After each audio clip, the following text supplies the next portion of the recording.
Hello and welcome back to a brand new episode of Sofa SENSEI'S. You're joined by me, Kavan. Me, Rash. And a brand new special guest, Tyselle. Yo. Listen, before we get stuck in, don't forget that if you enjoy listening to the podcast, please do leave it a 5-star review wherever you're listening to this. And don't forget to share it with 3 friends at least, because it really helps spread the word of the podcast. And the more that know, the more we can get people on to share their stories, and the more we can develop Sofa SENSEI'S. We are armchair experts, we are couch coaches, and most importantly, we're Sofa SENSEI'S. Let's get stuck in.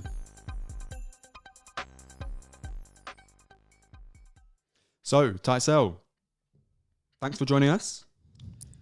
Thanks for having me. Of any time. Listen, to give you some background, right? I bumped into Tyselle in the barbers. We go to the same barbers, and I thought, wait there, he's talking about boxing. And you know when someone's talking about boxing, sometimes I'm like, AJ, mate, is a unit. But he was talking more than that. He was saying, you know, about the card that was coming up, but also he was talking about a card that was happening in Northampton, the local shoebox card that happened on May 8th. So I was like, oh, are you a boxer? And then he said he was. So then I said, hang on, we've done a podcast with Nico Michael. Check it out. I think it's episode 1 of Sofa SENSEI'S if you're interested. And he was like, oh, that's you guys. I said, yeah, come on, let's have a chat. And lo and behold, here we are. So, You know Nico jumped onto the pod? Did he mention it? Yeah. He didn't stop going on about it. Oh, come on. do you know what? We said that in our season 1 review. We did say, yeah, we're pretty sure Nico shares the podcast because Nico's goes up consistently every couple of weeks. Yeah. So it makes sense that he's sharing it. But our first question, I suppose, is who is Tyselle? Like, what do you do outside of boxing? Who are you? How old are you? Yeah, give us some of those sort of rundown facts. So I'm 20 years old, so I'm young in the amateur game.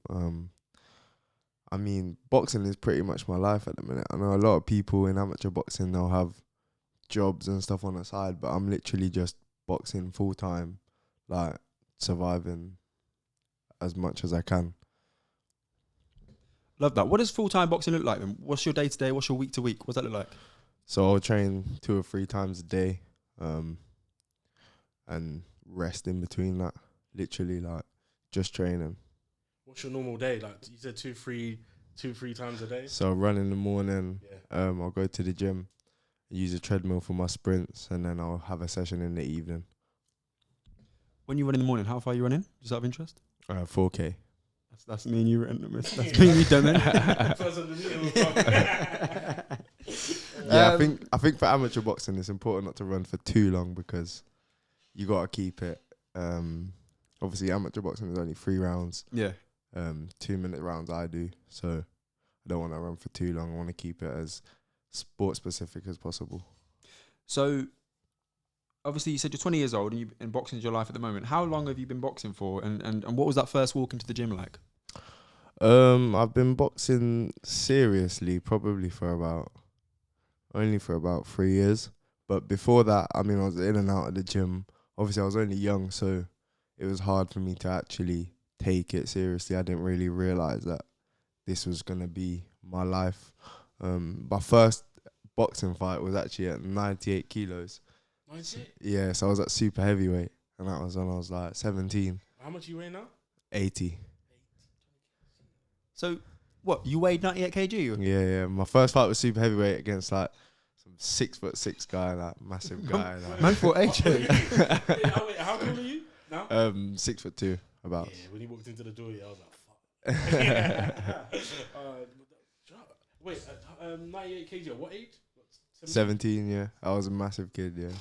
And obviously, I weren't really educated on weights and stuff. I didn't know that I was at the wrong weight, really. I just thought I was a big kid until, obviously, my first fight, guy was massive.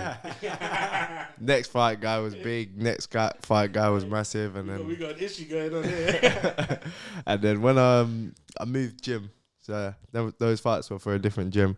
Once I moved to this new gym, Shoebox, James is my coach, he just got me on track, taught me everything that I needed to know about the weights and everything, and I got down. Listen, shout out James, man, because it seems like when we speak to Team Shoebox fighters... So that's the same James, Nico James, yeah. He really obviously inspires these guys, and he's got the knowledge to back it up, and and support them to become the optimal version of themselves. So I think even Nico was fighting at the wrong weight when we spoke to him. And then he joined shoebox and he found his weight. That's it. Is that a normal issue? Is that a common issue going on? I think it's to do with the seriousness. Like, shoebox is it's got prestigious fighters that fight on TV. Like, they've been in and around the game. Like, it's not really a hobby. Like, for James, it's not a hobby. For other coaches at other gyms, it's more of like a part-time thing they do. They go into the gym in the evening and see the kids. But for James, I know it's like, it's his life as well as it is ours. How hard is it to lose 20 kg then? And over what period of time did you do that? So I probably lost it over about... Well, this time last year, I was probably about 94 kilos. So, wow. So you lost about 20 in a year. Yeah, less than that, because I remember when, it was probably about this time last year, I was about 92 kilos. And there's another boxer at our gym called Josh, and he weighs the same as me. And we was going into a tournament, Box Cup, which was going to be like my first sort of action for shoebox. And we was trying to decide who was going to be at what weight, because if we was entering the tournament at the same weight, we obviously would have fought each other, which wouldn't make sense. So one of us had to go down to 80, and one of us was going to be 86. And he's a bit taller than me, so he decided it was going to be me that went down. And then I made it within about 2 months, literally. I need to do that. 2 months. Listen, Tyselle, we're going to get you, we're going to sponsor you, yeah? And we're going to get you to train Rachel. And this time in 6 months, Rachel's going to be fighting. Why 6 months? He did it in 2. Yeah, but realistic, innit? You know what I mean? Let's not, you know what I'm saying? Anyway. Nah, I'm telling you, a lot. I mean, it's not as hard as it seems. It is. But you only weigh so much because you're tall. That's why, isn't it? Yeah, really, yeah. Like, I've got like less than 10% body fat now. Sick. Like, it's mad. But I mean, in terms of actually getting the weight off, it's hard when you first start off. Maybe the first week is hard. Maybe the first 2 weeks. But after that, it becomes your new routine, so your body's just used to it. Like, metabolism's on point, yeah. And everything's just working well. I want to circle back to that at some point and talk about diet and those sorts of things. But first, who's your boxing role models? My boxing role models, right? So my favourite boxer of all time is Andre Ward. Okay, that's out the park. Yeah. Shout out Andre Ward, undefeated, 36-0. Finished his career at light heavyweight, won the super middleweight tournament, Super 6. Yeah. Beat Carl Froch. Yeah, you know your stuff. Yeah. You know your Andre Ward's that guy, man. Yeah. Yeah. Trained by Virgil Hunter. Virgil Hunter's like a dad to him. Yeah. And he's not like, you know, there's boxers where like, I could have said like Mayweather, but it's a bit like, he's very unique, if you know what I mean. Andre Ward, his style is quite, like, it's easier for me to emulate his style rather than Floyd Mayweather. Is a very unique fighter, do you know what I mean? I like Mayweather in terms of his mind, the way he played the game of boxing. Yeah. He came in, he got out fresh, his face is fresh, his mind is fresh, he's got the businesses and stuff, do you know what I mean? So I like the way he done the sport as well. Obviously, Andre Ward, like, the casual boxing fan won't really know him. Yeah, exactly. Most sofa senseis, most armchair experts, most couch coaches. Andre who? Yeah, Andre who? Yeah, but you know Which Kovalev? is a shame. Do you know Kovalev? You know, I'm not good at names, faces. You know the guy, Canelo, when he first went up to light heavyweight, he fought a Russian guy and he knocked him out and he won a light heavyweight title. Okay, cool.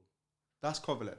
Before Kovalev lost to Canelo, he won and lost a few, but he lost twice to Andre Ward and was previously undefeated. Okay. I think he drew with Andre Ward. The first fight was a draw, right? Nah, Andre Ward won, but they said that could have went either way, innit? Yeah, it was one of them close fights. But Andre Ward, pretty much, he started his career at 160, is that right? Or 168? He started his career lighter than what he ended up at, so he went through the weights. Yeah. And he was undefeated, and he was like a tactician, but also he was really smart, like a really, really smart boxer. So if you don't know him, check out his highlights. He's had some great super middle fights. Beat Carl Froch, which is a British legend. I think this time yesterday was the 8-year anniversary of Froch versus Groves 2 in front of 80,000 in Wembley. Was it? And that's Froch for us, right? And this guy beat him. So, levels. Yeah. Go back a little bit. Do you know you said you started boxing 3 years ago? 17? Seriously, yeah. Yeah. Yeah. So So why boxing? How'd you get into it? So I was obviously, like I mentioned, a big kid. Well, to be fair, yeah, I started boxing when I was about 4 years old. My dad took me to the gym, and that was down Far Cotton Gym. Yeah. With John Daly, and I boxed there for quite a few years, and I was like, I got a big family, loads of cousins, was always fighting, so I was a strong kid, like always fighting, and I loved it. And I used to go in like at a young age, and I was even sparring. You're not meant to spar when from such a young age, but I was sparring because I was that good. And I mean, I say I was that good. I wasn't really technically good, but I was just beating kids up. Tough. Yeah. I would walk forward and just throw them hands. And but eventually it got to a stage where I wanted to be able to have like boxing fights, but because I was so young, I was so far away from it. I think the age is like 11 or 12, and I was like quite a few years away from being able to box. And then football came along, and obviously, you know, most young boys, football becomes like the main thing, and that just took me away from boxing until I must have been about 13, 14, and then obviously I was big again, and I was still playing football, but I was a big centre back. You know what I mean? So, what was the dream? Was the dream ever to go into football? And just out of interest, what team do you support? I support Manchester United. Come on. So you had a good few years, innit? Yeah, I had a good young life. But yeah, it's got a bit sour now. Yeah, that's right. Ronaldo's back though. It's calm. Yeah. But the young dream after, I mean, yeah, football. I love football. Like even now, I love football. Like watch it every week. It's probably shouldn't say this, but it is probably my favourite sport is football to watch, and yeah, I love football. I find football really interesting, yeah, because these guys are active. What, one match a week, maybe two? Is that fair to say? I don't watch football, right, so I don't actually know. Yeah. But then they train 3-4 times a week, but that's their life, right? And they get paid a stupid amount. Boxers at the high level, they might earn the same as a footballer, maybe, but most don't. But they fight 2-3 times a year, but obviously train in 12-week intervals, maybe 2-3 times a year. What do you think it's harder to be, just out of interest, a footballer or a boxer? A boxer. Definitely a boxer. Because the damage, or? Yeah, you got punches coming at you. People trying to kill you. It's a madman sport. Footballers, man. Little tap. It's not for the weak-hearted. But at the same time, obviously, you know the percentages of stats with football because of how many people want to be footballers and how many actually make it. I think it's like less than 1%. So it's crazy. Isn't it? I mean, in terms of that, the quality and that, I'd say obviously football, but in terms of getting in that ring and wanting to come back and get in that ring again for the second time, I'd say boxing, definitely. So after taking that break then from boxing, what was the hardest thing to get used to in training? When you finally said, you know what, I'm gonna put my head down and do this. When I went back to boxing, just the fitness side of it really, and because I started off doing 1-to-1s, and that was just with like a boxing coach, like wasn't at a gym or anything, like a proper gym. It was at BST. Yeah. Shout out BST. Yeah. So I was just doing like 1-to-1s once a week. So I wasn't training often. Yeah. And then I'd have my football game on the weekend as well. So yeah, just the fitness, I suppose. And then eventually that built me back up, and I was getting good again because I've got that natural fighting ability. So it was easy for me to pick it back up in terms of the fighting.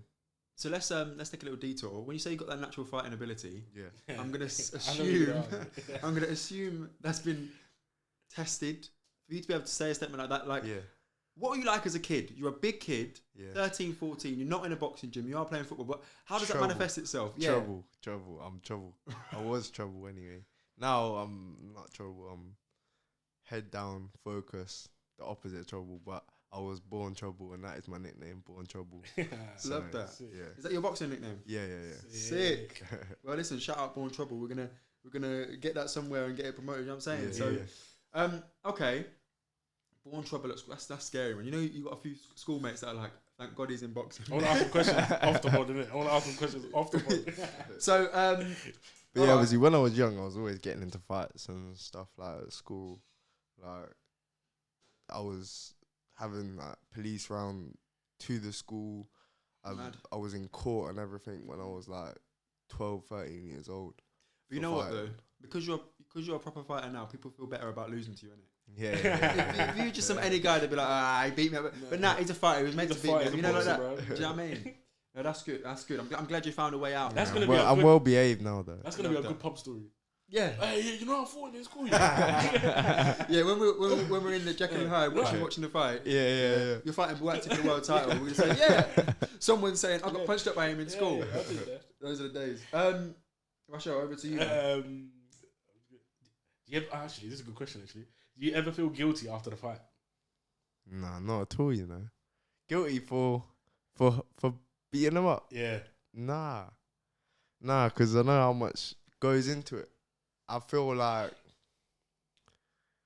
I'd feel guilty if I lost, I think, because how much I sacrifice and how much I put into it, like, I can't afford to lose. Do you know what I mean? Okay. Like, I don't have a job, I don't have things like that. I don't get to do nice things because, like, it's short-term pain, long-term, obviously. That's when I'll get my luxuries, but I think if I lost, I'd feel more guilty because I'm letting myself down. I can't afford to lose. That's a very good mindset. That's fascinating. How does that manifest itself in you then? Like when you say, I don't have a job, I don't have things to fall back on. What does that mean? Does that mean you train harder? Does that mean, is that a stress you try and negotiate? How does that manifest itself in you? I mean, for me, it was always, I used to work and box at the same time, and boxing was a chore when I did that because I would finish work, a long shift, 8 till 5, whatever, and I'll finish and it's like, oh, I got boxing now. So I'll go home, no time to do anything. I just get home, get changed, straight back to the gym. And that was just hard. Like, I shouldn't be spending so many hours on somebody else's thing, like something that I'm not bothered about. Yeah. I'll go home and I'm not thinking about it, and then only an hour or two to my actual dream. Like, how many people in the world chase their dream? Probably not a lot. Like, I think that's the most important thing. Just chase your dream, and if you want to be successful in anything, you gotta be dedicated, man. You can't be a part-timer. As Floyd Mayweather said, hard work, dedication. All right. So the reason we asked you about being guilty before a fight is because George Foreman was tweeting recently about how he feels about fighting. Yeah. And he said, particularly in his first run, he was just feeling so guilty because he punched so hard that he'd see these guys just laid out and he'd feel so guilty about it. And I just thought that was fascinating because this is what you get paid to do, right? And make no mistake, if you let them, they'll punch you back, right? But because he punched so hard, he was like, oh, man. But Deontay Wilder, for instance, he never felt guilty. Nah, you can tell, man. Do you know what I mean? Kill or be killed. Yeah. Exactly. So it's interesting. It's always good to know. That's funny, though, isn't it? George Foreman, though. So let the people know, you're an amateur boxer, right? Yeah. And you weigh how much? 80 kilos. 80 kilos. So how far do you plan on taking this amateur road? Is the Olympics the dream? No, it's not the dream. I think it's a bit too far for me. I wouldn't want to be amateur for that long. I've got, my plan is hopefully this time next year I will be pro. We got a box cup in Scotland, which is June the 23rd, so just around the corner. Once I've done that, I'll be on 16 amateur fights. If I win it, I should win it. I'm confident that I'll win it. My record now? Yeah. So I've had 13, I've won 8. Nah, I think I've won 9 and lost 4. Or won 8 and lost 5, can't think. But yeah. So yeah, once I've done the box cup, that'll put me up to, because in the box cup, right, let me explain this box cup first. So it's a tournament, a 3-day tournament. You'll box on Friday is the quarterfinal. You win that, you box on Saturday, which is semi-final, and you win that, you box on Sunday, which is a final. So granted I win that, that'll be another 3 fights on my record, and that'll put me up to 16. And then there's championships, which obviously is like a tournament, but it's for the whole country. So we're competing against the whole of England. And then after that, that'll put me on over 20 fights. And once I'm over 20 fights, that makes me elite. So I'll change from 2-minute rounds to 3-minute rounds. And then I can get the 3-minute round experience, which is for pros. And once I'm comfortable at the 3 minutes, I'll probably change over. I never knew that, did you? No, I didn't know the difference No, I between was it 20 fights and then Yeah, I didn't know that. So that's always good to know. So under 20 fights is called novice, and then after 20 fights is called elite. So you've had 13 fights so far, amateur. Mm-hmm. Let's just go back quickly. What was that first amateur fight like? So you've been scrapping in the gym. Yeah. You know in your heart that you've got it. Yeah. But now you're putting it to the test. You're putting on a vest. You're putting no head guards, right? No, it was head guard. My first one. I was 17. Yeah. So head guarded. How does that feel? Like wrapping your hands. Talk us through the emotions. I remember I was like really nervous. I mean, it weren't up until probably my last 3 or 4 that I stopped getting like really nervous. Just to get bad nerves before a fight, and I was like, yeah, it was nerve wracking. Like the first one as well. I mean, when I got in the ring, I remember. So there was someone from my gym. Obviously, this is at my old gym. Yeah. Fighting before me, and my 2 coaches were down with her watching her fight, and there was meant to be another fight after that, and then me. So I'm sat upstairs watching there was like a balcony, so I could see what was going on. I'm watching, and then that fight finished. She won, and then he's calling the next fighters to the ring. He says my name.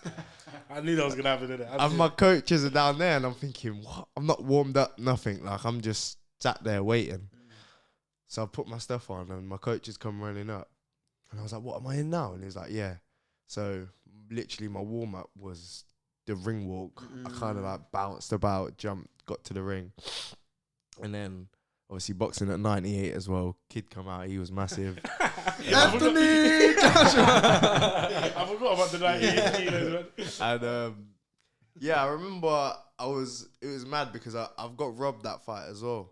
I remember the first round I got back, my coach was like, "Oh yeah, you won that round." Second round, the same happened again. He got back, he was like, "Yeah, you won that round. Just stay safe now, stay sensible." I went out in the third round and I was absolutely hanging, like, because I was so heavy, like I wasn't fit, I wasn't running, I wasn't like as nowhere near as dedicated as I am now, so I wasn't fit. And in that third round, I was just knackered, and I was like leaning on the ropes, like all the bad stuff. Yeah. And then ended up not getting a decision. When I look back at it now, obviously I see because of the way I acted in the third round, didn't finish the fight strong, but I did think that I won the first 2 rounds quite clearly. But yeah, so it was a mix of emotions at the end of that. You said it was 13 fights, 4 losses. Were the losses at the higher weight? 2 of them were, and then I've lost. Right, so it's 5 losses. I've lost 3 for shoebox, 2 for the other gym. But I've actually had 9 fights this season, like this year. Okay, you've been busy. Yeah. I was fighting like week after week, like as busy as possible. Because that's the key, really, isn't it? Just get in the amateur game, just get the experience in. I mean, Loma, he had something stupid like 300. Yeah. Like, something ridiculous, and lost 4 or something stupid. So, yeah. Amateurs are active, and it's good to learn your trade, isn't it? So my first loss for shoebox was with when we did this tournament, this team tournament that we've got coming up. We did that last year. I won on the first day, lost on the second day, and then I lost one. It was the first time I was doing. So that first loss was the first time ever doing back-to-back days of fighting. Obviously, I boxed on the Friday, then boxed on the Saturday. Yeah, that's got to be hard, man. Yeah, it's like, you don't think, in your mind, you feel like you're all right, but when you actually look at the fight, you can definitely see the difference in the pace that you're fighting at. And then the next fight I lost for shoebox was, I boxed the week after I boxed. So I boxed 1 week, and then I didn't have a week off, just straight back in the next week. But it's weird. After you box, there's always like that downtime. Even though I was straight back in the gym, I wasn't straight back in the gym on 100% effort. Like, you think you are, but you're not. If you know what I mean. You've just had a fight, so it's a bit of downtime, and it's hard to peak again for that weekend, which I found out that weekend. It was a close fight. I've never had a fight where it's been like I mean, every fight I've lost, I've thought I've won when I've looked back at it. So Well, that's good. That's good. Yeah. At least you know you're meant to be there. And, yeah. and also, you're learning, man. Yeah. Like you said about that first loss, Facts. you clocked. Sometimes it's not about losing, but looking like you're losing. So in that last round, you're leaning on the ropes, you're looking sluggish, all these little things. You know that now. Next time, you ain't going to do that again. An amateur game, I'm sure a lot of people will tell you decisions are a bit suspect. Yeah. Yes. I mean, look, 100%. Yeah. boxing is question marked about the 2026 Olympics. When was the last Olympics? 2020? 2020, innit? 2020, yeah. So the 2024, Yeah. it's got question marks over boxing because of 3 dodgy decisions in 2016. Yeah, it's mad. Like, and I don't even like talking about it. Whenever someone, like, if I do get robbed, I won't. When someone will ask how I got on, I won't say, "Oh, I lost, but I got robbed." Yeah, I don't like saying that because, again, to the casual boxing fan, they won't really understand. So it's pointless. I look like I'm just making excuses. So it's just like, I lost. Like, We've been to an that's it, amateur like, fight. haven't we? We went to the one Leicester. in Leicester, and the vibe in there looked a bit. Yeah. Yeah, man said my walking suit was heavy. So I got, you don't want to be an excuses guy, but you're learning, innit? And ultimately, none of this will matter when you're this time next year. It's all learning. Exactly. Like, as long as I learn in the fight, that's it. Like, at the end of the day, the win don't matter too much, except from obviously, like, I got the box cup coming up. Want to get a gold medal there, like, that's where, do you know what I mean? But on the club shows, it's just all about learning, making a mistake. You want to make the mistakes now, so that when I do go pro, you got no room to make mistakes. So I've made them all already, and I can adjust, and I know where I'm at. So I'm interested to know. You said you fought 1 week, and then you just straight fought the next week. Yeah. How close do you walk around to your fight weight? Close. I'm not like everyone else. Nico, he'll walk around like 4 or 5 kilos over his weight, and me, I don't know. I don't go over 2 kilos over my weight. Do you know how much 5 kilos is? That's a lot, man. That's a lot. And of it weight. will always lose it. It'll never miss the weight. It'll always lose it. Man's But moving I'm like just Paddy the too Baddy. scared to do it. I'm just too scared. Have you seen his thing? Which one? Is Paddy He's the got Baddy when he eats with that? Oh, Bro, man come out looking like Chris Griffin, yeah? He was massive, and now he looks close enough to... And he's fighting in July. Yeah, End of July. Yeah. I don't know how he does Madman. it, man. It can't be good for you. Yes, man. It can't be good for you. Going up and down with them. Yeah. No wonder I see Nico in the gym at 6 in the morning on Yeah. Instagram. Yeah, I see him on Instagram, innit? In the morning, just running. The last fight was in Northampton. Obviously, I knew after that I wouldn't box again until this box cup. Yeah. And it was like, it's quite a while. It's been quite a while. The longest break I've had all year, not fighting. So I had a blowout. I went up to 85. So that's 5 kilos over my weight. And that's the most I've done. But I'm back now. I'm at 80 again now. So I'm at 80 and I'm 2 weeks before. But So like, most boxers are still like 83, 84. is that strict diet? Strict diet, strict routine, gym? Strict diet, strict routine, yeah. Literally. How do you put weight on? Because listen, I've been at 70 kg for like the last 5 years, man. Yo. I'm just putting it on. I'll tell you, man, just go out and eat. I tell you now, yeah, you won't see no one eat like boxers. Like, boxers' love for food is different. Because we know there's them weeks where we can't eat, like the week of the fight, the week before, and we're eating minimal stuff. We've got oats and water for the whole day, like nothing else. Dead. Like, Dead. And then once that fight's finished, not even the fight, the weigh-in. Once the weigh-in's finished, we're eating. Like, no, non-stop, you're just eating. I've gone into fights and I feel sick. Like, I've had to go into the toilet. I remember I had to go, I told my coach, we started moving on the pads and that, and I was like I just felt so lethargic, and I was like, I feel sick. He's like, go to the toilet, put your fingers in your mouth, see if you can be sick. I did. I threw up and that straight before a fight. Like, just had to get it out. Do you feel of me. better? Like, it just, yeah, I knocked him out. Oi, come on, man. But yeah, like, food is just something special to boxers. I just thought of something like mad. If I was the opponent, and I know where you're training at, I'll just send some of my guys through some burgers. Just leave it there. Get you, man, off the game. Some Off hummus the burgers. game, yo. Can't go wrong with hummus. Shout out, Humus. Yeah. Burgers will get you off your game, mate. Yeah. Especially, boxers eat like no other. Like no other. So, all right, with being 2 kg generally above your fight weight, making weight's not really a problem, is it? Nah, not really. What's the boundary? What's the It depends really. Like my last guy, he was undefeated. He was like 8-0, 9-0, and but he boxed at 75, and but I think they were struggling to get him a fight because he was unbeaten, obviously, and obviously my coach took it, but they agreed that he would go up to. In the end, he weighed in 76.1, and I would go down to 78 to make it closer, and then. Yeah, so it just depends really what they agree on. Like, I had a fight, a scheduled fight. You know the St. James Working Men's Club. Oh yeah. That was like, I think it was just this side of December. And I went.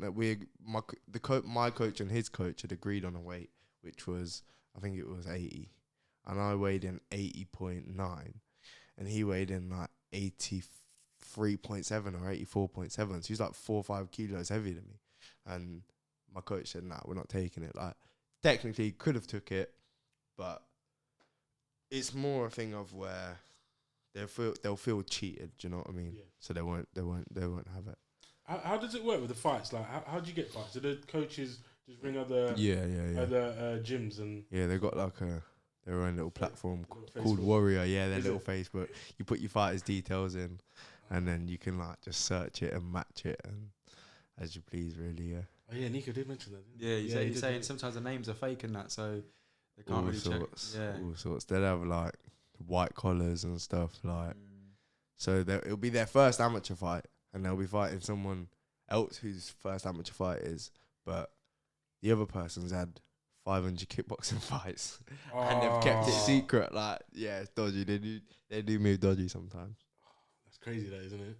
It's only the small minority of the coaches that are bad man like that, but That can change the trajectory of someone's career, you know. 100%. We had a boxer, SK Shah. SK. He boxed SK. the day that I said I knocked that kid out in Corby. He boxed just before me and he lost, but the guy had like 9 kickboxing fights and that. So he lost, and he is for a person who's had no fights. We regard him highly. Do you know what I mean? Like, he's a good boxer, and then he's lost his first fight. It's like, what the hell, SK lost? Like, Yeah. And then, but you look at it, he's boxing a guy that has a lot of combat experience already. Yeah. How does that come out in the end? Like, is it just word of mouth? It just comes out. That one he knew, because Ah. my coach, obviously, I think my coach knew anyway. But because obviously, like I said, SK is like highly regarded. He's not just a normal person that's had no fights. I think that's why they took it. But yeah. Yeah. How's it like training at Shoebox? I know Nico mentioned it. He loves training there. Best gym he's worked at. How are you finding it? How's training there? I love it. It changed my life, man. 100%. Like, I'm in the gym Monday, Tuesday, Wednesday, Thursday, Friday, Sunday. So every day except Saturday. And they've got me coaching as well now. Oh, sick. So I'll do like the kids classes and stuff there. So I'm just literally, most of my time is spent there. I love it there. We need to do a session, man. Yeah, I definitely want to go there, man. Definitely Just one come session. down. Innit? Not no. We got the recreational sessions. Yeah, we need that. We need that, innit? I'm down in it. We actually should, you know. Nah, it'll be good, man. You'll enjoy it, and it'll get you fit as well before you know it. Bruh, Before you know it, Trying to it'll do get you 20 fit, kg, man. Yeah, I might have man. to join up, man. I'm not gonna lie. Is anyone around your weight at Shoebox? There's one guy. Yeah, What's your relationship with him? he's. It's alright. We're all sparring partners, really. Like, I'll spar the bigger guys. Josh is 86. I mean, there's only one person that's really close to me in weight. And then the rest are like 86. We've even got like this 110, and he's 16. Sick. He's massive. He's Wait. like, He's 110 kilograms. yeah, he's like and he's 16. Yeah, he's like 6'6". I swear He's AJ massive. weighs like 106 kg. I don't know how much he weighs, but Yeah. in kg, but yeah, it's about that, and he's Yeah. 6'6" and He's madness. Yeah, massive kid. So yeah, I'll spar with everyone. Even the pros as well. There's quite a few pros that are around my weight. Obviously we don't train in the same sessions, but we all spar together. I spar with like high level pros, and really considering my boxing experience, I shouldn't be able to do, if you know what I mean. Yeah, Yeah. for sure. So that's one thing that motivates me. Like, when I've had their level of experience, like, where am I gonna be? Do you know what I mean? I already feel like I'm at a very, very high level now. So when I've got the experience, it's gonna be different story. So talking about your experience and your attributes, Shoebox did a science day a few months ago. Yeah. Did you take part in that? Yeah, I did. So I hated it. tell us some more about that. But also, what's your best attribute then? Like, is it your speed? Is it your power? Is it your endurance? Is it your chin? And what did Science Day tell you? Science Day told me, I mean, it was I didn't like it. I didn't like it at all. Yeah, they made us drink this liquid, these Diurolites, and that we had to drink like 3 liters down it after we'd dropped the weight and stuff. Like, yeah, but my best attribute is somewhere between my speed and my power, I'd say, for me. I've always been, like I say, a strong kid. Like, I still think, like, I believe that when I boxed at super heavyweight, I'm now boxed now. I don't believe my power has changed. I don't believe I lost power when I lost the weight, because I've got big legs and I never lost any weight in my legs. Like, I've always had massive legs, and I feel like that's where my power comes from. So, yeah, I think in terms of attributes, I'd say power probably, and speed as well. So I move for a big guy. I do move. There's a fighter in the UFC, Alexander Volkanovski, the current featherweight champion of the world, and he weighs 145 on weighing day, pounds. He was in rugby in Australia, weighing 215 pounds, so significantly more. And 215 pounds. Yeah, and bear in mind he's like 5'6". He's a small guy, but he's thick set, obviously.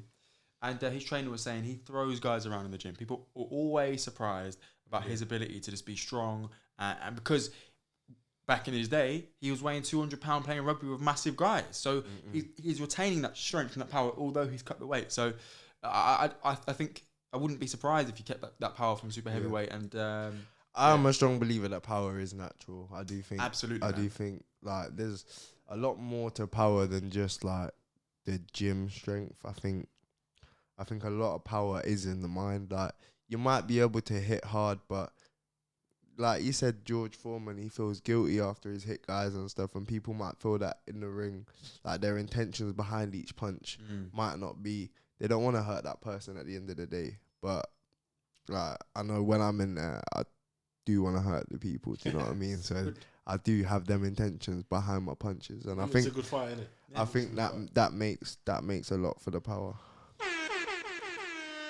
I mean, Deontay Wilder weighs about in the first Fury fight, weighed 209 pounds, we're saying, which is just above cruiser, which is just above 90 kg. Big man, he's probably one of the hardest punchers we've ever seen, purely because that's just the way he's set up. And you look at his body, he doesn't look particularly like massive. Like, he's like a basketball player. I mean? Yeah, exactly. Yeah, he's got that one punch power, and then you hear his interviews and he's saying one day he wants to kill a man in the ring and stuff. I want a body on my record. Yeah, That's a bit wild still. Yeah, I mean, I don't agree with that. You said you're like mentally strong, physically strong. How do you prepare for a fight? The week before. It's all different, you know.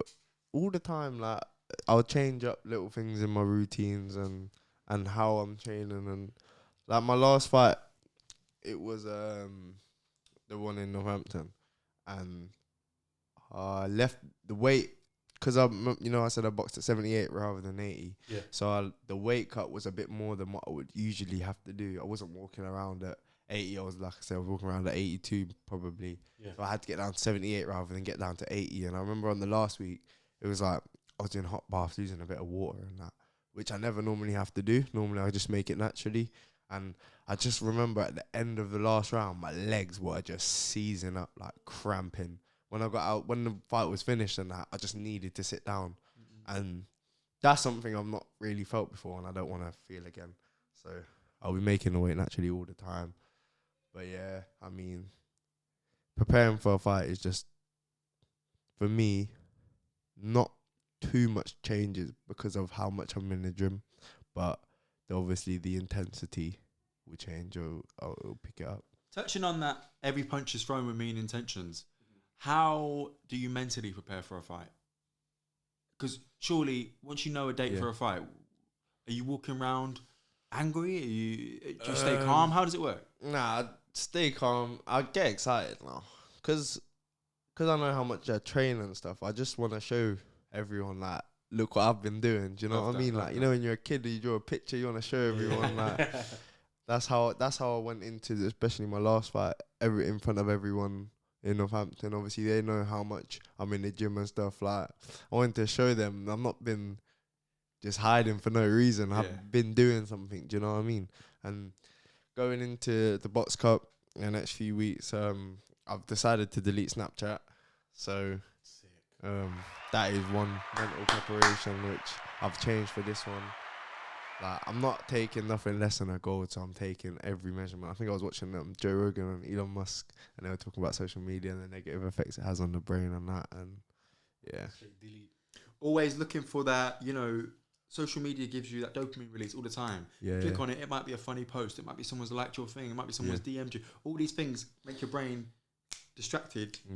And when you're trying to focus on having a scrap or being in a scrap and getting hit, you know what I mean? All those things, they require a lot of mental energy, I imagine. And what I find now is, you know, there's that downtime where you're not doing nothing, so you'll pick up your phone and look at Snapchat, whatever, look at other people's lives. Now, because I don't have it, that downtime, I'm doing something that's going to benefit my life, not other people's life. I'm watching a YouTube video of another boxer and learning little tricks here and there. And do you know what I mean? It just gives you a bit more time to yourself and to reflect on yourself rather than other people. That's good, you know. I want to do that myself. You sort of do that now, don't you? Yeah, I mean... You've got that like restriction on Instagram. You can't be on it for like half an hour in a day. That's what I did as well. I put an hour on Instagram. Yeah, I mean, I've got a time limit on my Instagram and my Twitter. And I think Twitter's an hour and a half. Instagram's an hour. I defy it quite often. If I'm honest. It's just a quick little tap. One more minute. At first, it was because I think I did that for one of my fights, and then I never turned it off. I kept it on, and then since that fight, it was like, oh, I'm allowed on it now. I ain't fighting. You know what I mean? Add 15 minutes, and you get into that habit, and next thing you know, you're running through it. Yeah. But you know what? I spend a lot of time on YouTube and listening to podcasts and just trying to see what other people are doing and what I can apply to my life. So I definitely understand the benefits of that. And also, I think one of the best skills you can have is picking and choosing what you take in it. So Elon Musk has great advice, I'm sure. But all of Elon Musk's advice might not be applicable for you. No. So having that ability for you to be able to say, no, you know what, actually, I'll take this, I'll leave this, is powerful. Yeah. And as a boxer as well, you can have, sofa senseis, armchair experts, couch coaches. Mate, you should have jabbed him more. You're going to have so many people like that. You got to have that faith in yourself and your coach. Yeah. And you got to keep yourself likable as well. If they might say that, you can't just shut them down. Do you know what I mean? Like, I know, man. You know, whether you agree with them or not, you got to keep them happy as well. Good point. That's why I didn't delete Instagram, because at the end of the day, I am a brand and I do need to keep marketing myself, like 100% selling tickets and stuff like that. And I'm glad you know that now, because one thing, you can't be, for instance, going through a university campus, a man shouts at him at you like, I don't know, you're scared of Tyson Fury, and then you go into their flat, take your shoes off, and then say like, when I crack your glass jaws, you're not going to like it. You can't be doing things like that because you're a brand and you've got to have people to buy into you and that sort of thing. And you're a professional. Exactly. You're I don't know what was going through him that day. He was tired. He took his shoes off. Yeah. I think he's been troubled ever since the first Ruiz loss. Yeah. I think he's not really ever recovered properly. I mean, if I was him, I would have hung the gloves up. Really? He's been paid. Yeah, he's been paid enough. He's clean.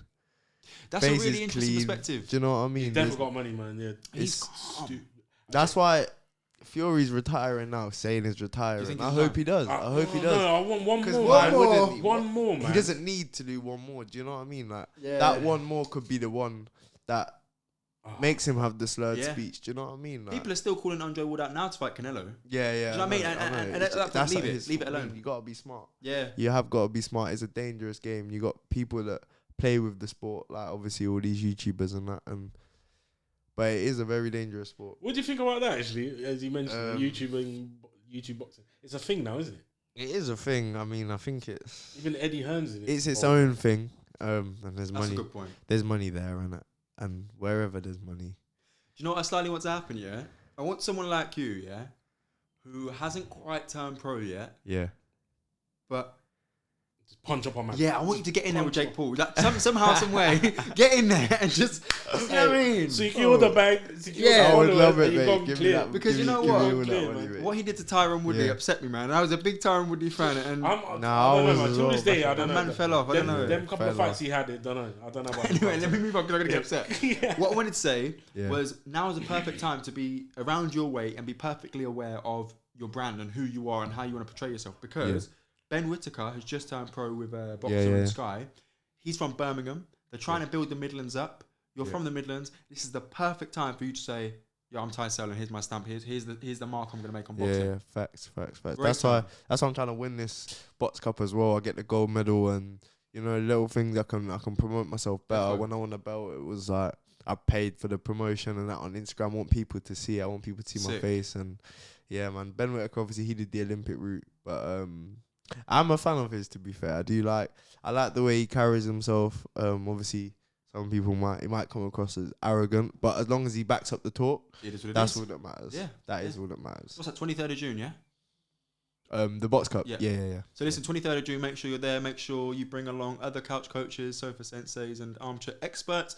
Make sure you check out Tyselle. And if you're enjoying the Sofa Senseis podcast, please don't forget to like and subscribe. But also, if you've got any questions, email us in at akhiandsaltfish@gmail.com and follow us on social media at akhiandsaltfish or at Sofa Senseis. So, I was gonna say, you know the box cup. Where is it? Glasgow. wow. Long one. I've been I was gonna say, come on, like, Yeah. yo, But it'll be we could, I've been Glasgow before. It's nice. It will Is be it? on pay-per-view. There'll be a link and you can pay for it and you Yeah, is get it? like all 3 days and that and you can watch all the fights over the 3 days. So, yeah.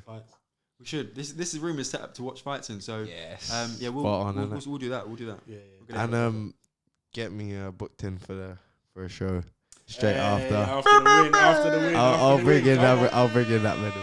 Listen, bring in the belt. We'll get some pictures of the belt. Yeah. Yeah. We'll say we told him everything he knows. My bad. I taught him that. I told him to jab more. Yeah. Listen, Kieran Conway. You mentioned you don't really mix with the pros too much. Yeah. And he's a pro. He's I think Ethan James is also in your gym, isn't he? Yep. And he's fighting this He's weekend. fighting next weekend. Next weekend. Yeah, Yep. yeah. He's fighting for a title as For well. European title and English title eliminator. On a Frank Warren show. Is it? Yep. So Conway's been on TV. What does that do for you? And what does Ethan James been on TV? What does that do for you? Does it inspire you? Yeah, because it shows me how it's within my reach. As long as I work hard enough, it is within my reach. Ethan James, Kieran Conway, they're both like very, very skilled boxers. Like I've sparred Kieran, and he's just so good. He is so good. Ethan as well. To watch, I've never sparred Ethan, but to watch him, he's just like he's so well schooled, and he's a great boxer. And having them around, they give you that vision. You can see them. It's inside. You know what I mean? It's always there. I can see how hard they work and just emulate that really. Given that Kieran is on Matchroom and Ethan's on Queensbury, is a big promoter the aim for you then next year? Yeah, that's why I want to win all these competitions so that I've got good bargaining chips. Listen, you got Queensbury, you got Matchroom, Probellum is still around. No comment. Who else have we got? Boxer, yeah, of course. Yeah, Ben Boxer. Shalom and Sky. Yeah. Hennessy, Wasserman. Yeah. How does it work? Like, do they come to you or do you go to them? I How don't does it know. work? Or do you make a like impression? A bit of both. Obviously, you gotta have a good TV, really, which could be selling tickets. Like, there's a guy on Queensbury, Nathan Heaney. He sells out. If you ever go to one of Ethan's fights and he's on, he just sells it out. Stoke City fans, but he's not like the greatest boxer, and I think he acknowledges that as well. His dream's not to be world champion. His dream's to be like British champion. Yeah. So, yeah, but he sells out loads of tickets. So that's what's on his CV. You know, there's some people, like Ben Whittaker. He done the GB route, got the Olympics, so he got the big deal. There's a lot of different ways through. I think the small hall shows aren't something that I don't really want to do them. I've seen how they can be stressful. I mean, you know, they're like £50 and there's no like great fight on at the end of the night. It's hard to sell them tickets to everyone. You know what I mean? But whereas if you're on straight onto one of the big platforms, you can entice people in quite easily. I think the reality is as well, if you want to be a star and that star power sells tickets and sells shows and makes you money, then it has got to be one of the big shows. It has. And so far, I think you're doing a good job. I think you've got to look for it. Do you know what I'm saying? That Ben Whittaker, that new guy coming through, he's going to be a great person for you to say, okay, what's he doing with his social media? Let me try and do something like that. Yeah. Do you know what I'm saying? Yeah, 100%. All right. So is there a fight you wish you were in? So have you ever like watched a fight and thought, I wish I was a part of that, man? Like, I do that all the time. talk us through some. The last fight, Craig Richards and Boatsi. Yeah. I don't know. I just sit at home and I just wish I could jump in their bodies, like and control them, because you can always see things from a third person view that they probably can't see when they're in the ring. And when I watch my fights back on video and stuff, I can see things and I think, oh, how did I not see that at the time? It's obviously a lot different. And yeah, I thought that fight, especially because they're my weight as well. I don't know. I thought it was a very close fight, but I expected better from both of them. I thought they were both gonna be better than they were. I agree. I really like Boatsi. Yeah. I think he's really good. I was disappointed by how much he got hit. Yeah. But I think he looked really strong in there. It just makes you think though, when they're in with a world-class operator, Bivol? how is it gonna go? Obviously, Craig Richards had his fight with Bivol. I think it was a poor performance from Bivol, but I agree. Yeah. But it was still, he handled himself well. Yeah. It's not easy. And you know what? To fight at world level. I was listening to Radio 5 Live, I think, on the build up to that fight, and they were saying when Richards fought Buglioni for the British title, sort of rallied in the last half, lacked confidence in the first half, rallied in the second. Fought Bivol, thought the same thing, lacked confidence in the first, and thought, hang on, I really have a chance here. Then came on at the end, and I thought it was exactly the same against Boatsi. There's a confidence issue, and I think Richards is 32, so he's probably coming towards the end of his career. Yeah.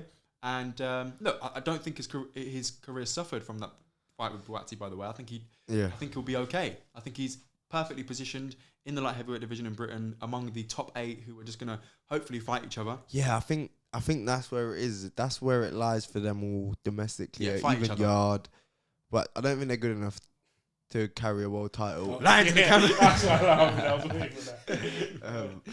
I don't think they are good enough. I mean, to beat the likes of Bivol. Who knows? Beterbiev. Obviously, Beterbiev and Joe Smith are fighting next week. Yeah. After next year. I don't think that fight happens. You know, I've got a weird feeling. What do you mean? I just don't feel like it happens. I don't think it will happen. Who?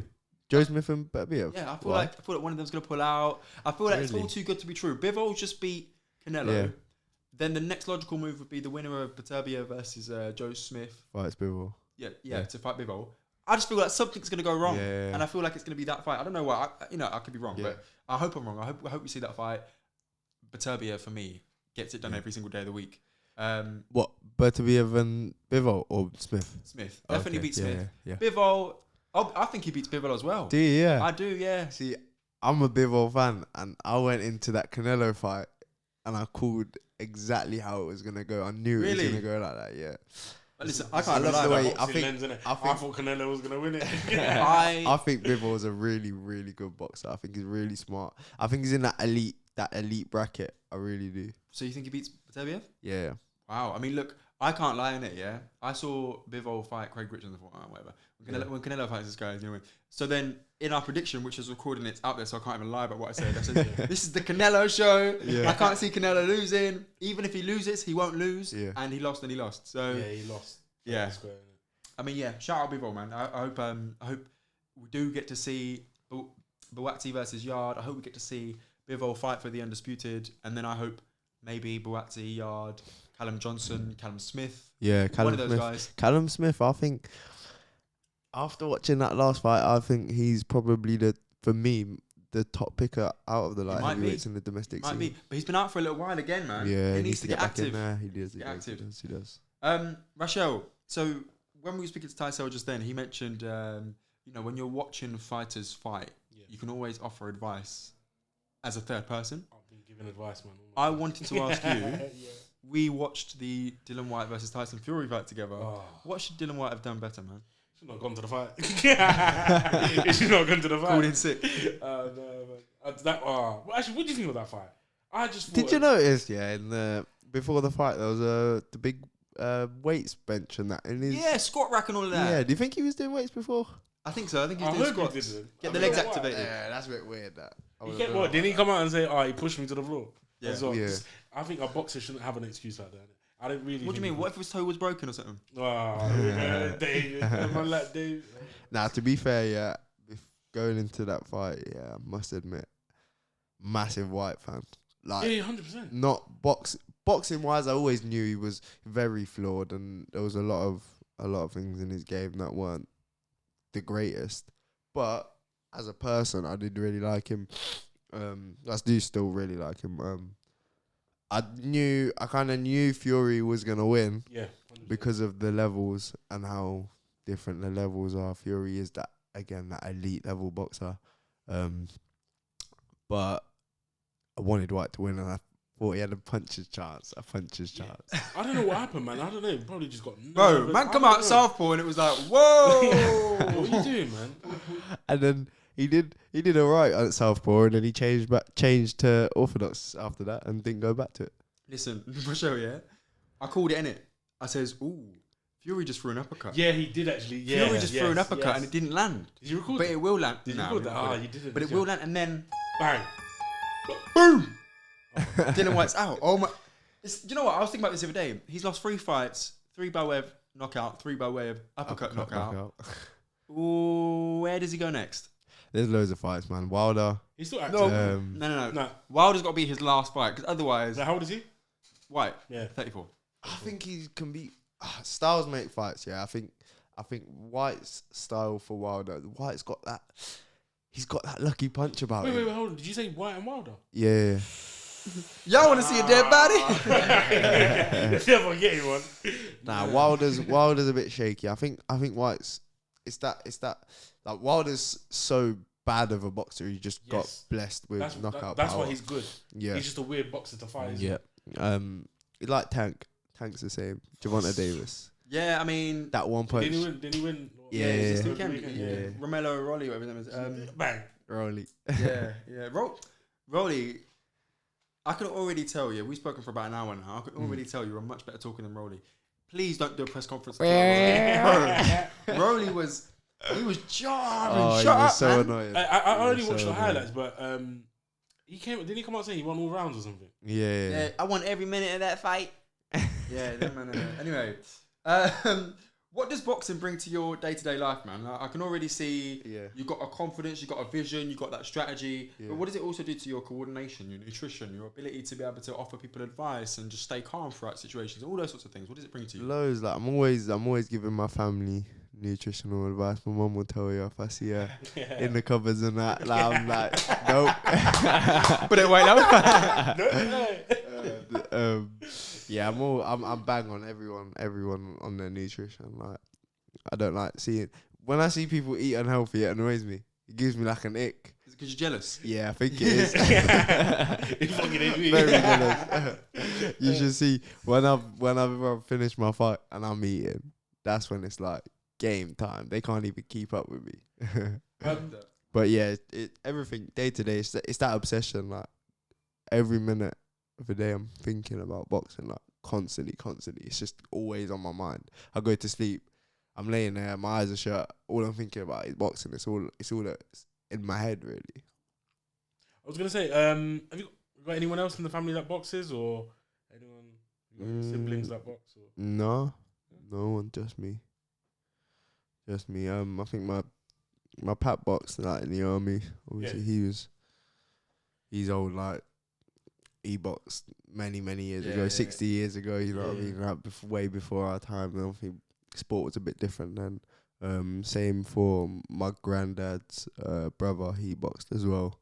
But yeah, no one's ever like gone far with it. Do you know what I mean? And I think it's that loophole of life that would have stopped that that working loophole, 9 to 5 Yep, loophole, yeah. not chasing your dreams, gotta pay your bills, gotta pay your mortgage, do you know what I mean? For real.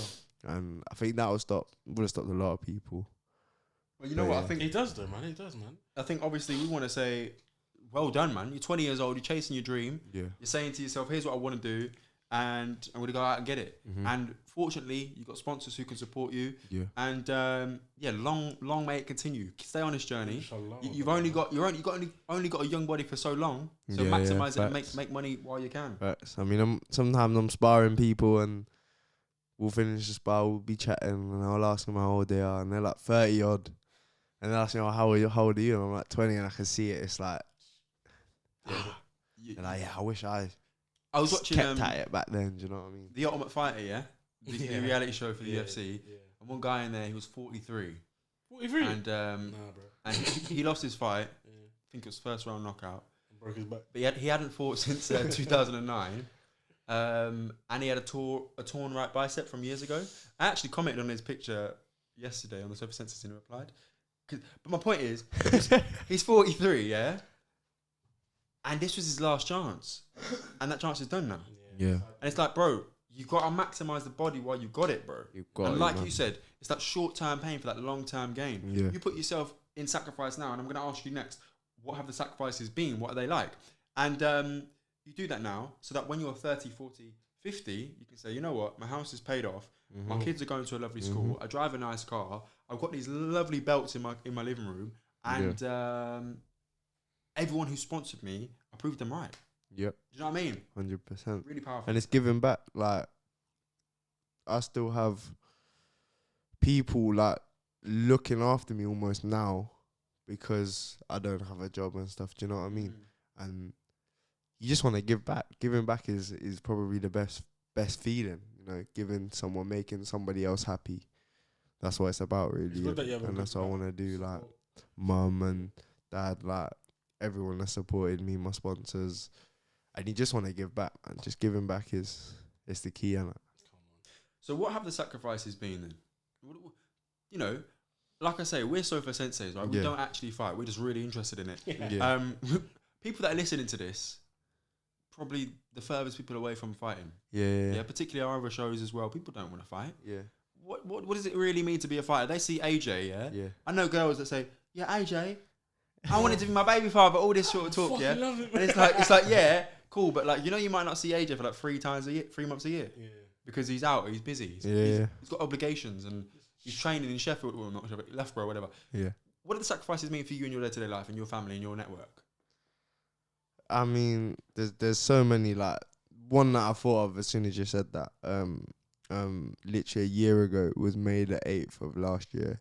I had laser eye surgery, and that cost me all my money. It cost me $4,000, yeah, both eyes, so I could see better. I used to wear glasses and stuff, and obviously, that was something I felt I needed to do to be able to.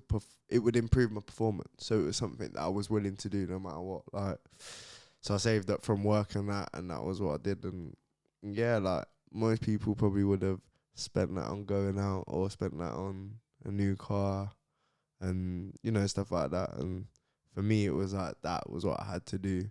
So yeah, I can see properly now. Man's punching you. Yeah. Oh man. Oh. So let's talk about what boxing looks like in the future, right? The risks posed. Have you read or heard of Damage by Tris Dixon, the book? No, I haven't. Really fascinating book, and I genuinely recommend if anyone's listening to this and they're a fan of boxing or they're involved in boxing, more importantly, definitely read this book by Tris. It talks about the impacts long term of boxing on other boxers and their family and their network. So things like mood swings and CTE and dementia and the physical injuries, the mental injuries. That's all the harsh side. But do you ever consider what boxing can do for you? It's a game of risk and reward, isn't it? Like you said earlier, 100%. You get in, you get rich, and you get out. Yeah. Part of the reason I'm assuming you say get in, get rich, and get out is because you know the risks. Yeah, huge risks.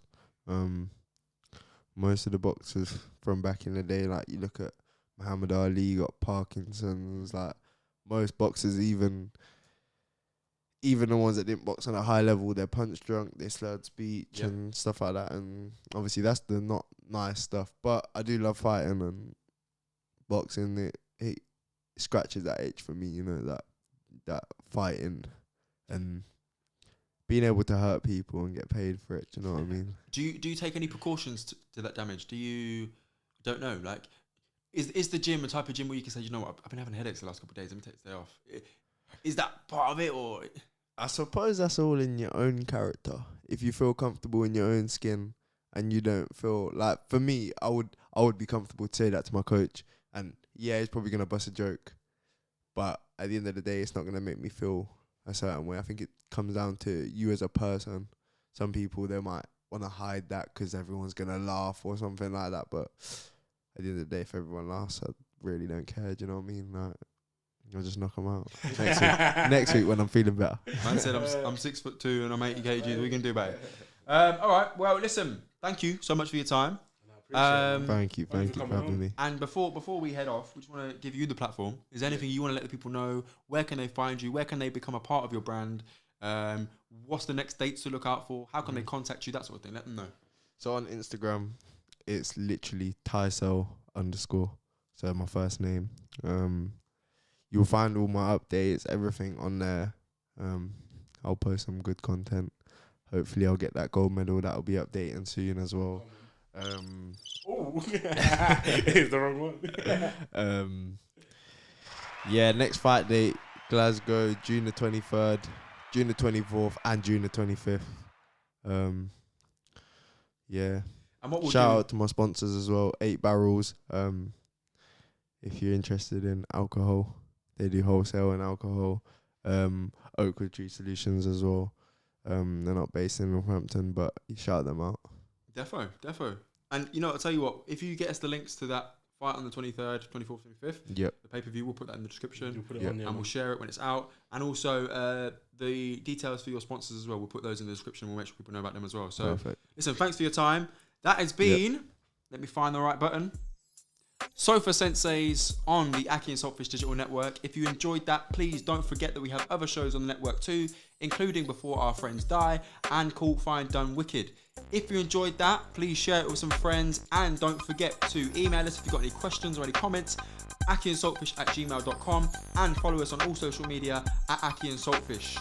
Listen, I've been Kavan. I've been Rash. And we've had a great guest by the name of Tyselle. Make sure you follow him and follow his journey, because I've got a feeling, Rasha, I don't know about you, I've got a feeling he's going to do special things in the fight world, man. You're gonna make it. Middleweight, super middleweight, light heavy, even cruiser, even heavyweight. Even heavyweight. We're going You can do that. We're going all the way through. Keep your eyes on him. He's going to do something special. So we look forward to following that journey. And if he'll join us, we'll have him back after that cup in Glasgow, and we'll let you know how it goes.